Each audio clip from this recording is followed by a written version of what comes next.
Welcome back to another episode of the ideaHUb Innovators Podcast. I'm your host, Dr. Lutisha Vickerie. On this episode of the podcast, we welcome Marie Saint-Cyr, a visionary artist, muralist, and the founder and CEO of Saint-Cyr Art Studio. Marie has transformed public spaces through large-scale murals while fostering art education and community engagement.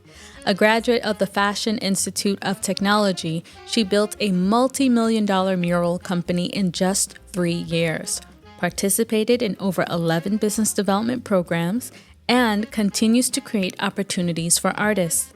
Join us as we explore her journey in bridging art, business, and community impact.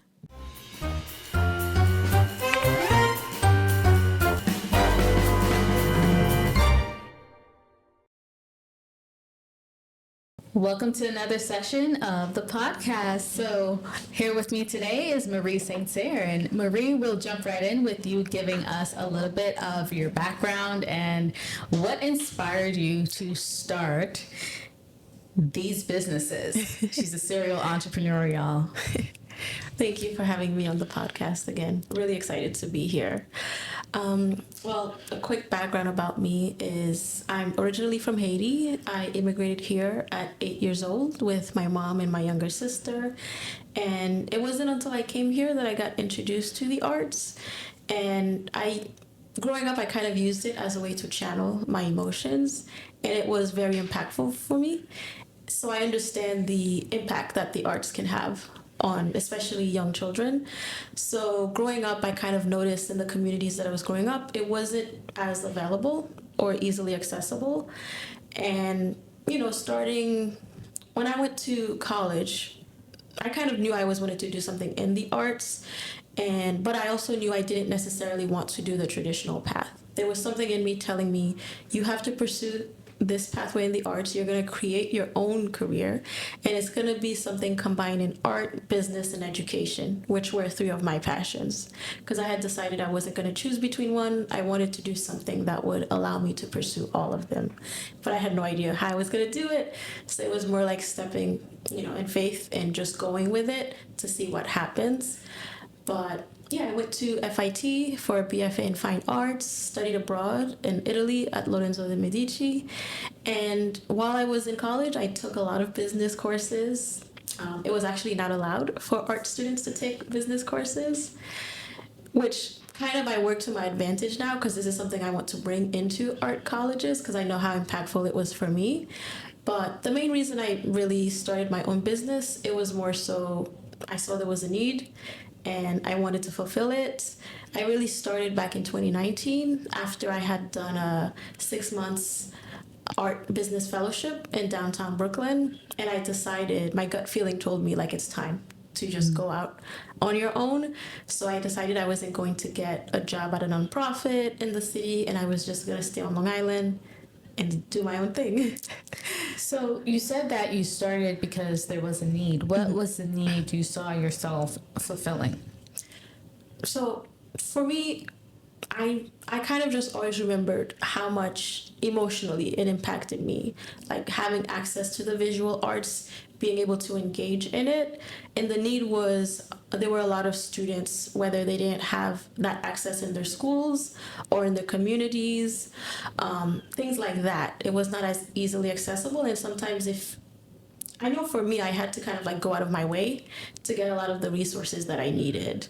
So I was when I started the business, my first client, like my first program was in 2019 when I designed a midwinter break art camp for the town of Wyandanch.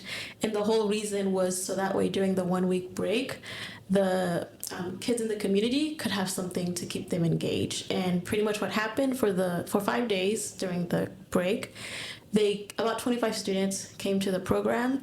It was fully funded by Wyandanch Village. And, they had 3 hours of art making. They got to ice skate. Breakfast was provided. Lunch was provided. And it was really amazing. They really enjoyed it so much that they ended up doing a summer break program for the students. And for them, the kids loved it just because they had an outlet, somewhere they could go to really embrace, like being artistic. And that's kind of how it launched from there. And I think as I was doing program after program and just seeing how it was impacting others, it kind of made me, like realize I want to do this on a larger type of scale. So let's talk this larger scale, right? How did you go from having this one business, which you just started, which you talked about the start of the business, to now having multiple? It all really started with us in Long Island back in 2020, because I started my business in 2019, and then the next year was the pandemic, And I'm grateful I was able to start it about a year or so before that happened, because it really allowed me the time to try out new things. And in 2020, in the fall, when I participated in us in Long Island, it kind of opened up my eyes to, I didn't know, you could sell to government, to corporations. Before, it was really just me selling my services as myself, but you can't really make that global if it's really just you. Like, I had to find ways to duplicate what I was doing. And so when I took the Ascend Long Island program, it kind of showed me that, yes, I have all these passions, but it might be best if I don't need to pursue them all at once, right? So I had decided overnight I was gonna become a mural company, because before I was doing murals, paint parties, and art education. And so I decided, let me just focus on one, the one that's going to make me the most money at first, which was the murals. So I became a mural company overnight, and the next year, 2021, a few months later actually, I started working with New York City Department of Education, and that's really when things started to snowball, because I thought it would take 4 or so years for me to learn how to do business with them. And that same day that I was talking to my friend about how I have no idea how to work with the schools, so I'm going to work with them, about 3 or so hours after that conversation, I got an email from the New York City Department of Education. Wow. Asking me, do I want to be on a list for schools to reach out to, because they were going to have a summarizing mural grant, and it was $25,000. And for me, I was like, that's a lot of money. Before that, the year before, I had made like $50,000. So I signed on the list. 2 of the schools I applied with got the grant. So for that summer, I made $50,000. So I made the total of what I had made all of last year doing like 60 programs and all those things. Wow. With just 2 schools. So that's when I started to realize, okay, let me start switching my focus and really start focusing more on government and corporations. And I also started focusing more on the value that I'm offering, and not necessarily the cost per se. Yeah. Okay. So let's talk about the other businesses that came out of that focus, right? When you started to refine your process and strategize differently to still be able to achieve your purpose, but just more efficiently now, working smarter, not harder. Yes. So you have the name of your first company is Saint-Cyr Art Studio, which is the full service mural agency. And then? So that started in 2020, and then in 2023, I started Saint-Cyr Art Engagement, which is a we design and manage visual art programs for K-12 schools, whether it's in school, after school, summer school. It's pretty much trying to fill in that gap, so that way if the students do not have access to the visual arts or they need more enrichment, we can fill in that gap. And that one started because I found out there was a grant that the schools had received for visual arts, and I decided I didn't want to make the same mistake of trying to make one company do everything. So I said, let me start this other company and put it under that. So overnight, I created the website and everything and started reaching out. And we got about 5 or 6 schools that had the grant that worked with us. And one of them now, she's a returning client. She works with us throughout the year. And in 2024, I started Saint-Cyr Business and Art Consulting. And the reason for starting that is I had a lot of people coming to me asking, how I grew my business with New York City Department of Education, how I even started my business, how as an artist I was even doing this, how I was able to grow and scale and kind of get to a point where I'm not necessarily, don't have to be in the day-to-day of the business. I've delegated, there's certain departments I've outsourced, so the business is able to run without me having to be like the bottleneck that has to have a say in everything. That's why I'm able to be here to do this podcast and not have to answer calls and do all these other things right now. But I actually fully launched about 2 days ago. And with that one, I wanted to allow me to continue pursuing my passion for painting. So I also will, because I've done corporate art commissions before, so I'll continue to do those. But I kind of started it mainly so this way I could do a lot of other creative projects that I want to do that don't necessarily fit into the other two businesses. Well, congratulations, one. How exciting that we are on the precipice of you just launching your third company. Yes.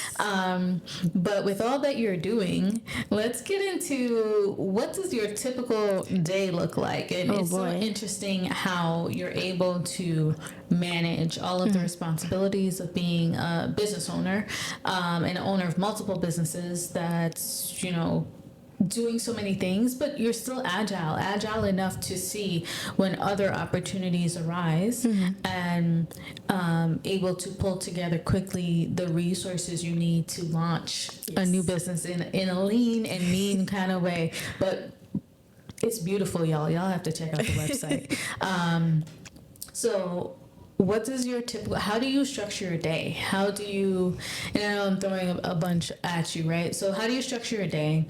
How do you, in structuring that day, give up that sense of control and trust? So that way you can shift your focus to other things. Yeah, I think I'm definitely still a work in progress when it comes to trying to give up control. Because I know for me growing up, having a sense of control was kind of a big thing for me, but in business I kind of had to learn how to surrender a little bit, and also understanding that sometimes the way I want things to go, it's actually for my benefit that it does not go that way.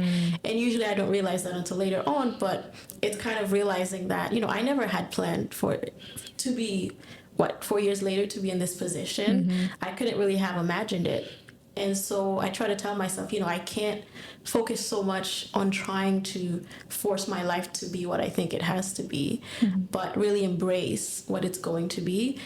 But on a day-to-day basis, because I don't usually work 9 to 5, I find that the way I work, my mind also sometimes it wants to work, and other times it doesn't really want to focus on the tedious stuff. So I try to not force myself to be on the computer if I'm just not feeling it. But usually on a normal day, I will, wake up around 6-ish, 6:30, try to relax for a bit. And then I'm really trying to make it a habit to work out in the morning. I enjoy working out in the morning, actually. I worked out this morning and I feel great. But try to do a home workout in the morning. I think it really does help set the day a little bit better. And then I've gotten also really into cooking, like cooking my own meals and making more so whole foods. So I really enjoy cooking like my breakfast, lunch, and dinner. So I'll usually cook a brunch around 11:30. And if I don't work out in the morning, I will take about 3 hours to do hard computer work, meaning things that require a lot of focus, things that I cannot do later in the day once my energy has been used. So if I know there's things I have to do that really requires my focus, I will take about 2 or 3 hours early in the morning, right when I wake up, and just get on the computer, put on some lo-fi music, and just focus. But like today, I didn't really have that, so I worked out. And then I usually get on the computer after brunch, do some computer work, try to take some walk breaks if I can. And then after dinner, I've made it a habit to walk about 3 to 4 miles. It feels really good after. And then after the walk and everything, and I've gotten ready for bed, I might do like another hour or two on the computer. Usually during that time, my brain is kind of like a little like, it's not fully there, but it wants to focus on something. So I do like what I call like my editing tasks, which is whether it's editing ebooks or reviewing content. I'm not creating, I'm more so just reviewing and editing. So I'm getting better in tune with how my mind works throughout the day and understanding that I can't, like do all these things straight throughout the day. There's certain times of the day my brain is more focused, and other times it's more creative. So I'm trying to go with that. That aligns perfectly with what you were saying, adjusting to sort of the flow of life, and it's going to be what it's going to be, and how you show up, you're going to choose how you show up, but kind of fit within that flow. Another interesting thing that I admire about how you've adjusted to the flow of life are your seasons. Your seasons for work, your seasons for travel. Can you share that too? Yes, I do. And that's also another thing I've also, I feel like right now, bigger picture, I'm kind of in a season of calm, which I'm really grateful for, because it's just in a season where right now things are really lining up. But I know a few months ago it wasn't that way, and I also understand this isn't gonna last. But I'm taking the time to enjoy this season, relax, enjoy, and not feel like I have to rush or be busy just because life is calm right now. But yes, I have my seasons. I also break my life into levels, so I feel like I'm going into Marie 3.0. Ooh, I'm turning 29 in like 6 weeks or so. So happy early birthday! Thank you. But so I have my business season. It's more so around like March till August-ish, September-ish, which is really when it's like really focusing on the businesses, and it kind of lines up because that's when the two other businesses are busy, and the coaching and consulting will also be busy. So during that time I might still travel and do things, but it's might be like once a month, nothing crazy. But during my travel season, that's when I try to do as much travel as possible. I am that friend that if you say let's book a flight to Italy tonight, I will have booked it in 5 minutes. My bags stay packed, so I can just grab it. Awesome, you're ready. Yes, and then around October-ish, September-ish till February is my travel season. So during that time, I take a lot of international trips. I'm supposed to be going to Italy in like actually exactly a month to That's celebrate. Why we keep hearing about Italy. Yes. Because also I studied abroad there, and I went there last year, and I'm going again this year. But so it's a love of yours. Yes, and I'm going with my sister and a friend. So I'm kind of we're going to Italy, Paris, Lisbon, and the Amalfi Coast. So I'm kind of going to be their little tour guide a little bit. And then probably the U.S. Virgin Islands in December, maybe Cancun in November. And then that's usually when I do my more international, bigger trips.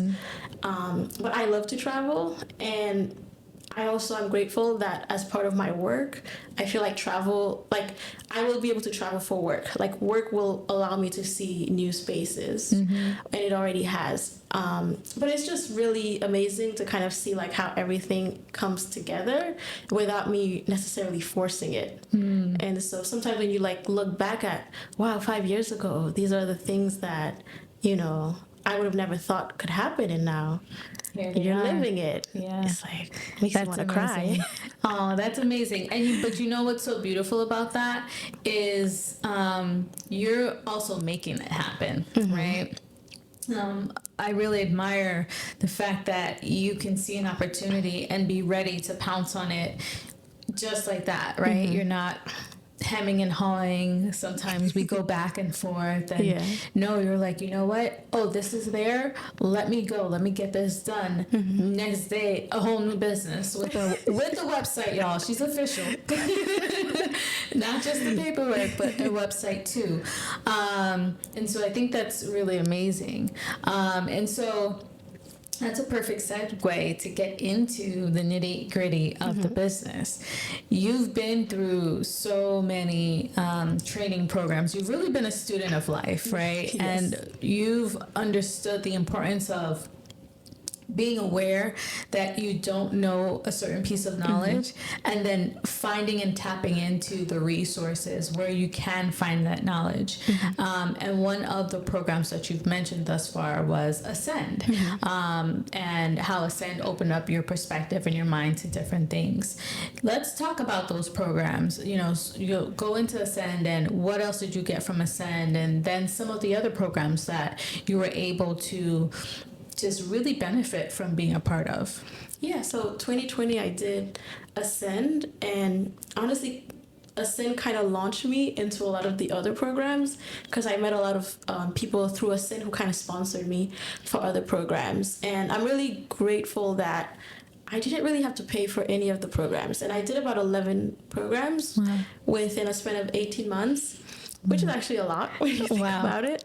But yeah, 2021 was the bulk of the programs, and I kind of took that as the year to learn, you know, the year to really understand about marketing, sales, pricing, and just really focus more so on the business side of things rather than thinking I'm just an artist that's trying to run a business, but I'm a business person. So I really have to be able to, you know, understand business and pricing, so that way if I'm speaking to someone else who's not a business person, I can speak their lingo.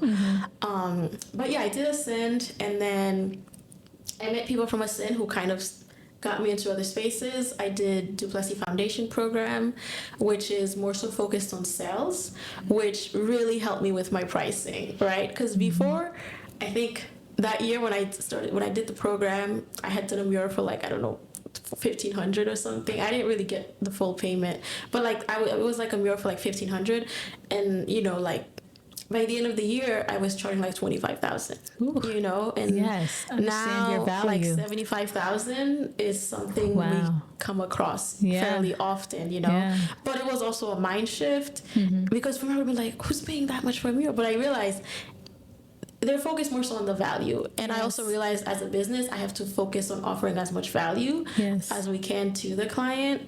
And I also realized I was kind of targeting the wrong audience, because before I was targeting more so individuals when I really should have been targeting, you know, other institutions, corporations, and businesses.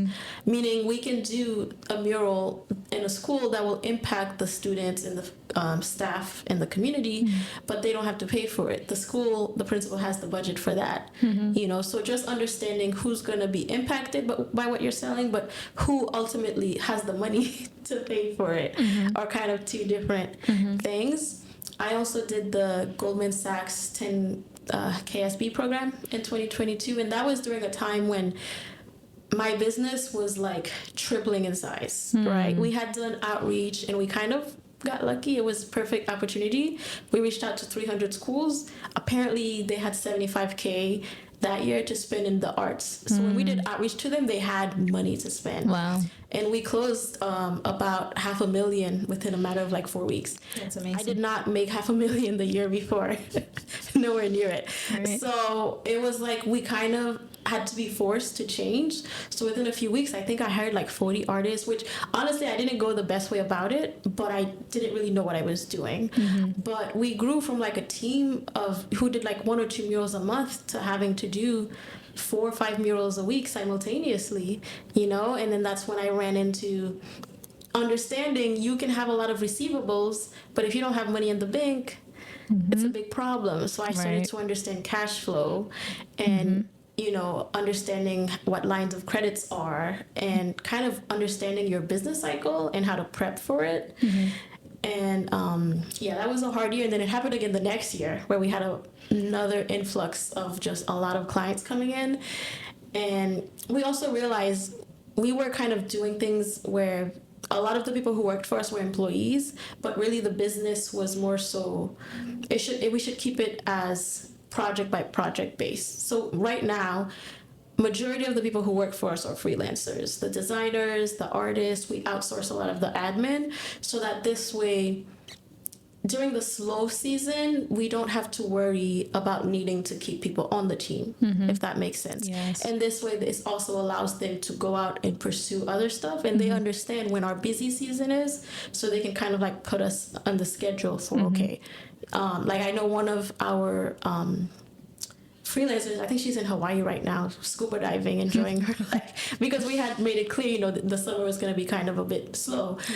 So we try to work with them, but a lot of the artists, they're professional muralists, so we pay them well, but that's because the standard has really increased with what the murals look like.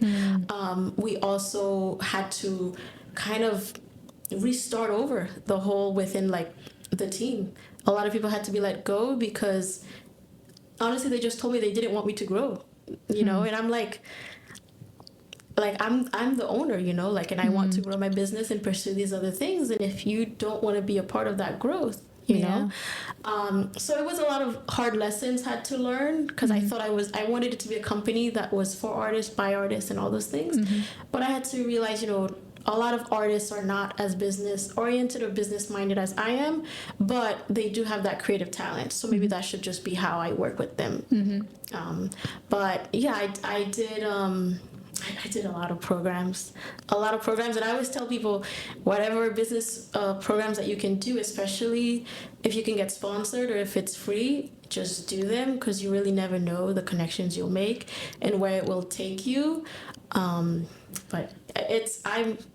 But yeah, after I did the Goldman Sachs program, I told myself I'm taking a break, because I was like, it was a lot. 11 programs in 18 months? Or 18, right? About 18 months, starting from Ascend, Long Island. One of the programs was 8 months long. Yeah. With the NMSDC, National Minority Supplier Diversity Council. That was 8 months long program, But I think I reached a point where I felt like I was reaching a bit of burnout, like having to grow a business but also have all these other responsibilities.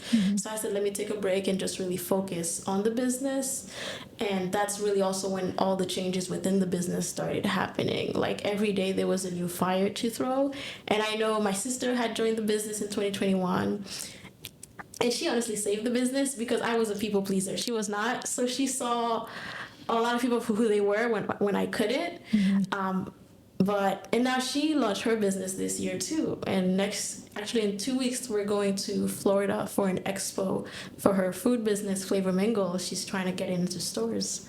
See, look at that. So your openness to expanding your company and following opportunities where they arose is even blessing those who are willing to join the journey with you. Yes. Right. And I have another friend, she's launching her business. Her event is in like 3 weeks, MBGV events. Her first official event is next month. And then one other one, he's launched, but he's waiting for a contract and stuff. So I think for a lot of them, they told me, they've been wanting to do this and have had the idea. It's just sometimes having the support from someone else, and also having somebody else who can kind of see where it can go. Like, sometimes they get into their heads and start overthinking, which I'm an overthinker. I'm a recovering overthinker. But I realized while working with them, a lot of time it's just, they just need that little bit of support, Yeah. That's awesome. So you're able to coach them through the process. Yeah. Okay. So much there that you shared. Now, in expanding, right? Identifying who's ready for that expansion versus who's not. What were some of the lessons you picked up there? When expanding my business? A lot of lessons. I think it was just, understanding that not everyone can go with you through the different seasons of life. And I'm grateful, like some of the people who I started the business with, I did need them during that time. And I guess I was trying to hold on to them as I was growing and not realizing, like, you have to let go. And I didn't want to let go. And I felt like God kind of intervened and was like, where I'm taking you, these people cannot be a part of it. And so there was some intervention in there. And now I can see that I'm grateful that that happened. But when it was happening, I was like, why does it feel like everything is falling apart?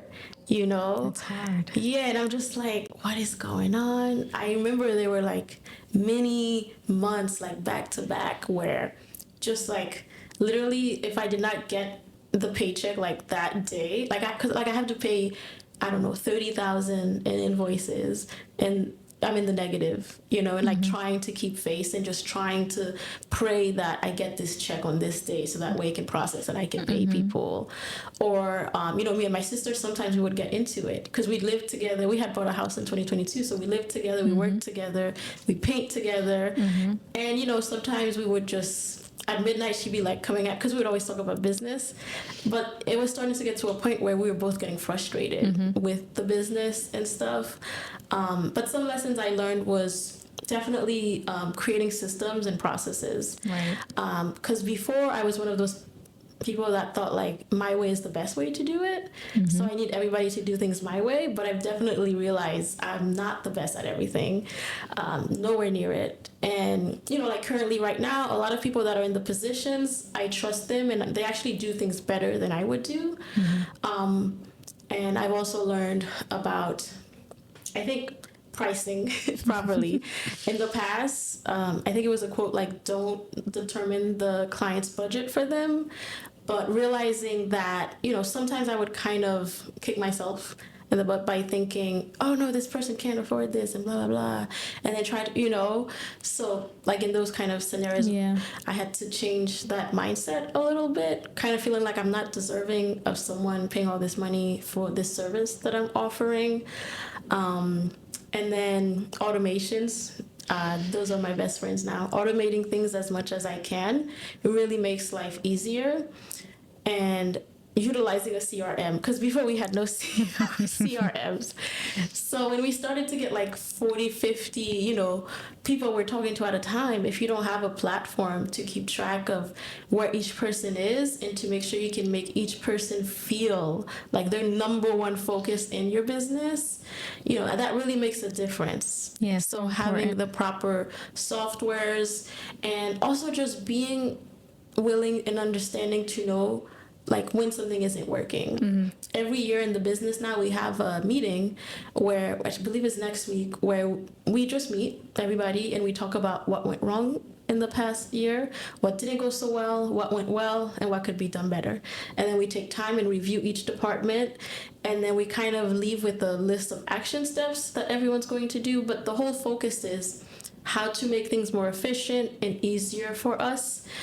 Everyone in the team kind of loves to travel, so we do travel throughout the year, and they have their own travel seasons. But the focus is, if we can make our lives each year while we're working, it makes it easier for them to continue having their personal lives. If somebody is off sick and I have to step in for them, right. Having a proper platform where I can see everything that we're working in and I can kind of jump in makes it easier for that person to be able to take the few days off and me not having to bother them, But I've definitely learned a lot of lessons. But I think the big one is just, you can't really predict where your business is going to go, and that's probably for the best, and it is true when they say you learn a lot of lessons from failure. So I'm kind of just starting to embrace that, I'm not necessarily the person that was truly in charge of the success in the business. I had so many other people that contributed to it and were helping me.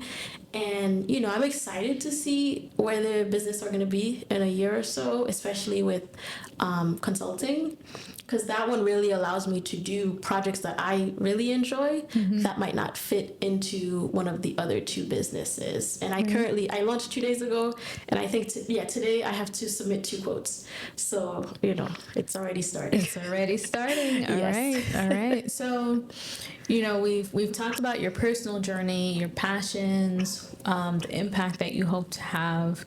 We got into some of the nitty-gritty of the business. What are you looking forward to? What's next for Marie? I don't know, there's a lot I want to, I know, well, personally, I know like one of my personal goals, I told myself in 2024, I want to see my abs. And Many of us have that goal. And, it's really just about changing how I eat and my relationship with food and also with fitness and exercising. And now I actually really enjoy like going out to exercise, going for a walk, going hiking. Like I actually look forward to it. And I really enjoy now eating well, cooking my own food, trying out new recipes. So it's crazy how much has changed in 1 year of doing that. So looking forward, I'm excited to see how that's going to continue. Okay. And how I'll kind of progress as a person within that personal part of my life. So as an entrepreneur, how important is it to invest in your personal self, right? This is a business podcast, but at the end of the day, the business is nothing without the person behind it, right? So What does that do? Why does life demand you to pour into you the way you would pour into your business? Well, like you said, the business, without you kind of are. Okay, so I'll give an example. This is what, August 2024. So about a year and a half ago, I was completely in a different position in life. I remember as my business was growing, I wasn't really focusing on the personal. So I kind of let that slide and just focused on the business. And my physical health and my mental health was going down. And that does start to impact the business because I was feeling sluggish all the time. I was eating at like midnight because we would have late shifts driving back home. I wasn't really excited to go to events. Like people would invite me to stuff or I'd be getting an award and I'm not excited to go, I was at my highest, like about a year and a half ago, I was about 30 pounds more than I am today. And I was sluggish, like mentally, I was very foggy. I also didn't have this mindset of just being open to what happens. I had more so like trying to have a control over my life, over other people, over everything. And also just wanting things to go my way. And it wasn't till about... Okay, it was about June of last year, right? I had done a 5-day fast, and which is just water, so just water, no food. And my sister was like, "You should be praying for something." This was on day 3. She was like, "You should be praying for something." I'm like, "I don't really know what I want to pray for." She was about 9 months pregnant then, so she was gonna be giving birth, and I was like, the only thing I would like would be, if I could get my own space, so that way when the baby comes, she could have the house to herself. And so I was like, yeah, I would like that. And so I said, okay, let me start praying about that. And then 2 days later, something's happened in between the 2 days, but 2 days later, I found an apartment, and I was going to go check it out. And I remember I was in my room painting this project for a client in Miami. And it was just like, I felt like this very weird and heavy like energy or like presence or spirit kind of like leave my presence. Like the door, I was home all alone. The door opened very creepily and I was so scared. And then it just abruptly closed. And I just felt this weird negative energy leave me. And the whole time my mind was saying, don't go check out the apartment, you're tired, you're fasting, blah blah. I went to check out the apartment. I got the apartment the same day. I met the landlord and everything. I was like, this is my apartment. What do I have to do to get it? Mind you, I had no money in my bank account. I had no money in my bank account. Just faith, and that's all we need. I had no money in my bank account, but we had money scheduled to come. But we didn't know when it was coming. And for some reason, something kept telling me, just keep going, just keep going. So I confirmed with the landlord. Let's meet. He was like, how soon do you want to move? I'm like, as soon as possible. He's like, tomorrow? I said, okay. So we made an appointment to meet tomorrow at 3 p.m. Mind you, no money in the bank account. I was like, this is crazy. What am I doing? So I got home and I prayed. I'm like, Lord, if I'm meant to have this apartment, I kind of have to wake up and see some money. And I was like, if I don't see it, I'm just going to let it go. And just, and when I woke up, the money was there. See, the money was there. I went 3 p.m. I got my keys. Same day, I went. I found all the furniture I needed, and I started moving on Saturday. And that was about a year ago. And that's when everything kind of started to shift. I felt like when I was living, in the house with me, my sister, her husband, and everything, it was fine, but it was like I needed to be alone for some time, right? Like the things I really needed to be alone to work on myself without having other distractions. So when I moved to the apartment, which was my first time living on my own, I had never lived on my own before, it was perfect. It was like the apartment was made for me. That's really when I started to tackle some of my inner issues, right? And it gave me the space and time to do it without distraction. But that's really when the changes started to happen. And I mean, I definitely know that was a very kind of turning point where I really started to focus not just on the business, but on me and myself. Right. And that's when, my creativity started improving because I had stopped painting because mentally I could not focus on painting. That's when I also started during June. That's when also I had let go of my marketing department. I had 4 people in the department. I had to let everybody go because there was no work being done, unfortunately. And within the same time we let them go, we found one other person that we had outsourced to. And so now more work gets done with just 2 people in the department than it had ever gotten with the 4 people. So it was like, although I was losing things, there was something else to replace it right there, but even better. So I started to make changes in business. That's when me and my sister confirmed we're going to become a general contracting business per se. We're not going to be doing employee, you know. The artists are not going to be hourly. They're going to get a flat rate kind of a thing. So that's really when the changes started to happen, business and in personal. It took a few more months, you know, to figure things out, but I definitely think, you know, if you really want to be successful in business, you kind of also have to set aside some time to focus on yourself, your inner self. And sometimes it might be a few months where it's just madness, you know, but you kind of might have to work through those before you can be taken to a higher situation, you know. But I think it's extremely crucial. And it's one of those things where you can't really control it. You can't really control what's going to happen the next day. But you just have to be open to that. But I mean, I'm still in my journey of, like, you know, self-improvement, but I'm enjoying it now. And my mindset has changed a lot. I also want to start painting again, which I haven't done in years.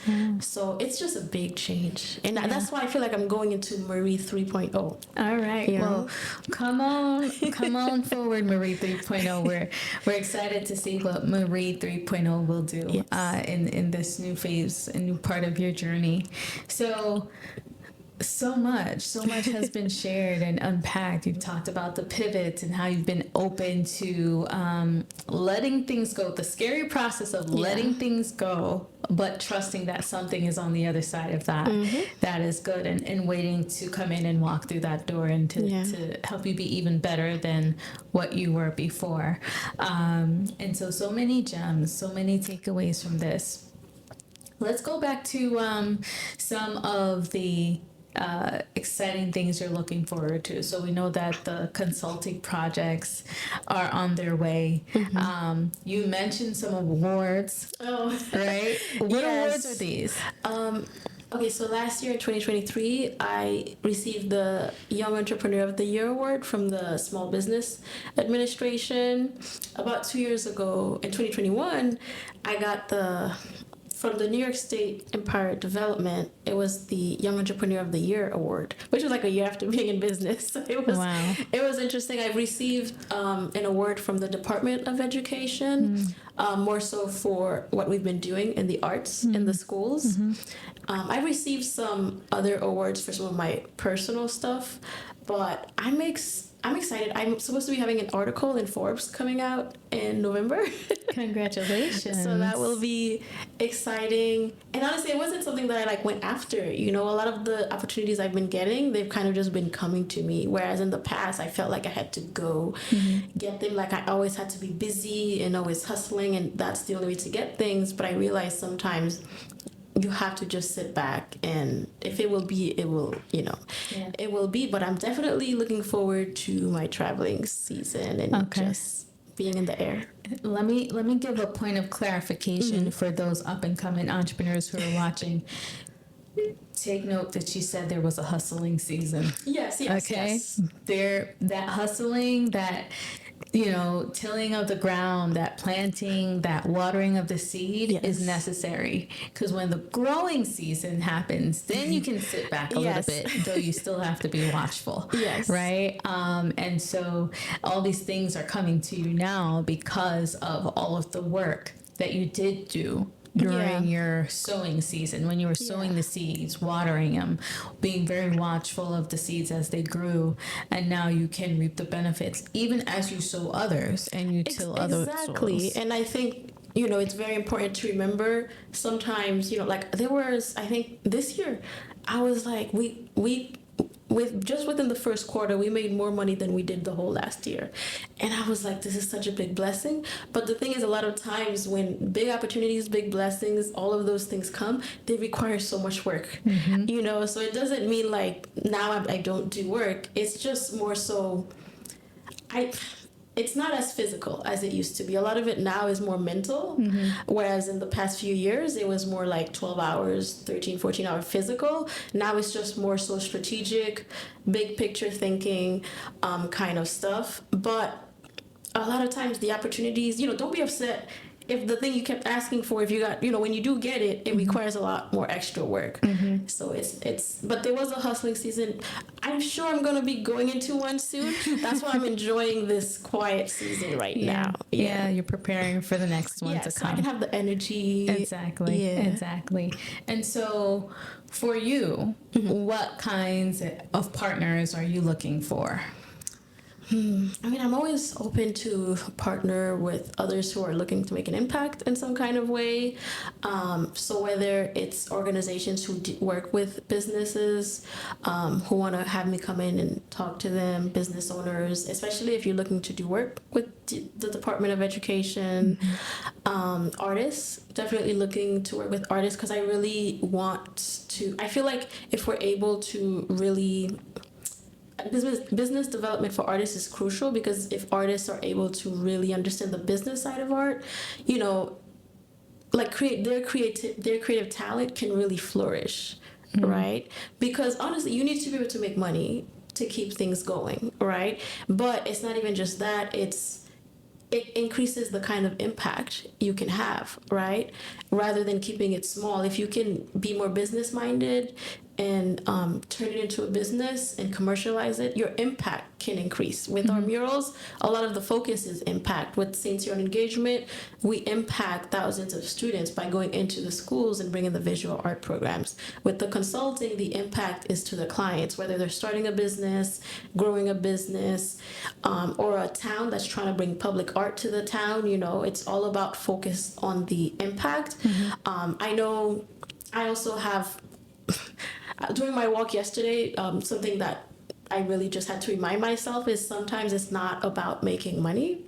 You know, sometimes it's just about just serving somebody or like being there for someone. So I know when I had launched my course, I had somebody who really wanted to take it, but they weren't in a position that they could afford it. You know, so obviously you could be like, no, they have to pay the full, you know, but I'm like, you know, I was in that position. I understand. So there are moments where I have to remind myself, you know, like not everything is about money. Not everything is about you have to keep hustling. Like, just remember, you know, like you don't always have to be one way, you know. So I think that's also something I'm trying to remember and to be flexible, since I work with people who are in various different stages in their lives, is trying to be more sensitive to that. Yeah. Awesome. And how can people find you? I mean, honestly, if you Google my name, the phone number that is on all the businesses you can call, you'll be able to reach me. My email, Instagram, that's where I post all my travel stuff. What's the new website? Give us the new website. scbac.com. It's the acronym for Saint-Cyr Business and Art Consulting. It's just that's really long. All right. Yeah. Okay. So please do reach out to Marie. She has a wonderful story, so much great expertise, so much knowledge to share. Marie, thank you for coming on the podcast today. We appreciate your journey and we can't wait to see what you do next. Thank you for having me. Really excited. Thanks.